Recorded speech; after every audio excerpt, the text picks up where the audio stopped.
नमस्कार, आप देख रहे हैं न्यूज़ 24 और मैं हूं मधुबाला आपके साथ।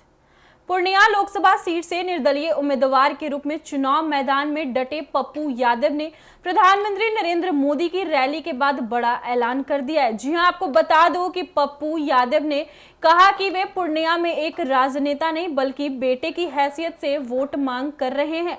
उन्होंने चुनाव में जीत हासिल करने के बाद भ्रष्टाचार समाप्त करना उनकी प्राथमिकता होगी। पूर्णिया के रंगभूमि मैदान में प्रधानमंत्री नरेंद्र मोदी की रैली के बाद सियासत तेज हो गई है। जी आपको बता दूं, सभा खत्म होने के बाद निर्दलीय प्रत्याशी के रूप में पूर्णिया से चुनाव मैदान में उतरे पप्पू यादव ने कहा कि 3 महीने के अंदर अगर सिस्टम से भ्रष्टाचार नहीं खत्म कर दिया तो चौथे महीने वे इस्तीफा दे देंगे, फिर कभी जीवन में राजनीति में नहीं आएंगे। पप्पू यादव ने मंगलवार को पूर्णिया की रैली में प्रधानमंत्री नरेंद्र मोदी के संबोधन पर भी कई सवाल उठाए और जी आपको बता दूं, पप्पू यादव ने कहा कि प्रधानमंत्री नरेंद्र मोदी ने न केवल बिहार को विशेष राज्य का दर्जा देने पर कोई बात की और न ही कोसी सीमांचल को बाढ़ की त्रासदी से कोई मुक्ति पर ही कोई चर्चा की। उन्होंने कहा कि कोसी सीमांचल के लिए बाढ़ से मुक्ति का मुद्दा बहुत पुराना है, इस पर सिर्फ चुनाव से पहले बात होती है लेकिन बाद में इस पर कोई काम नहीं होता। पूर्व सांसद पप्पू यादव ने बिहार में फैक्ट्रियों के बंद होने पर भी सवाल उठाए। उन्होंने कहा कि बिहार में जो उद्योग धंधे बंद हो गए हैं उनके लिए क्या करेंगे, इस पर भी प्रधानमंत्री की ओर से अपनी सभा में कुछ भी नहीं कहा गया। पप्पू यादव निर्दलीय प्रत्याशी के रूप में लगातार घर घर पहुंचकर लोगों से वोट की अपील कर रहे हैं।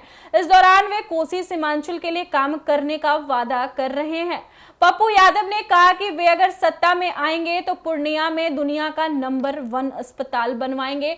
प्राइवेट अस्पताल की बात दूर की बात है, सारी सुविधाएं सरकारी अस्पताल में होगी। पूर्णिया लोकसभा क्षेत्र में सड़क, बिजली और अन्य आधारभूत संरचनाओं की सभी जरूरतों को पूरा किया जाएगा।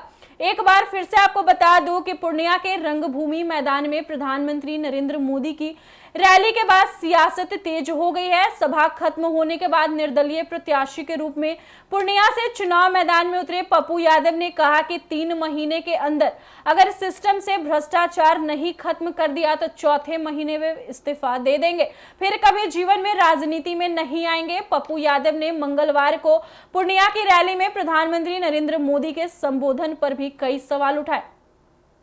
पूर्णिया लोकसभा सीट से निर्दलीय उम्मीदवार के रूप में चुनाव मैदान में डटे पप्पू यादव ने प्रधानमंत्री नरेंद्र मोदी की रैली के बाद ये बहुत बड़ा ऐलान किया है। पप्पू यादव ने कहा कि वे पूर्णिया में एक राजनेता नहीं बल्कि बेटे की हैसियत से वोट मांग कर रहे हैं। उन्होंने चुनाव जीत हासिल करने के बाद भ्रष्टाचार समाप्त करना उनकी प्राथमिकता होगी। तो जैसा कि आपने सुना, पप्पू यादव ने कहा कि प्रधानमंत्री ने न केवल बिहार को विशेष राज्य का दर्जा देने पर कोई बात की और न ही कोसी सीमांचल को बाढ़ की त्रासदी से मुक्ति पर कोई चर्चा की। उन्होंने कहा कि कोसी सीमांचल के लिए बाढ़ से मुक्ति का मुद्दा बहुत पुराना है, इस पर सिर्फ चुनाव से पहले बात होती है लेकिन बाद में इस पर कोई काम नहीं होता। क्या सच में पप्पू यादव इस्तीफा दे देंगे? आप सबकी क्या राय है, कमेंट बॉक्स में जरूर लिखकर बताएं। फिलहाल इस वक्त की खबर में इतना ही और ऐसे ही तमाम खबरों के लिए देखते रहिए न्यूज़ 24। वीडियो पसंद आया हो तो वीडियो को लाइक करें, शेयर करें, साथ ही हमारे यूट्यूब चैनल न्यूज़ 24 को सब्सक्राइब करें। यदि आप हमारे फेसबुक पेज को देख पा रहे तो हमारे फेसबुक पेज को फॉलो करें। धन्यवाद।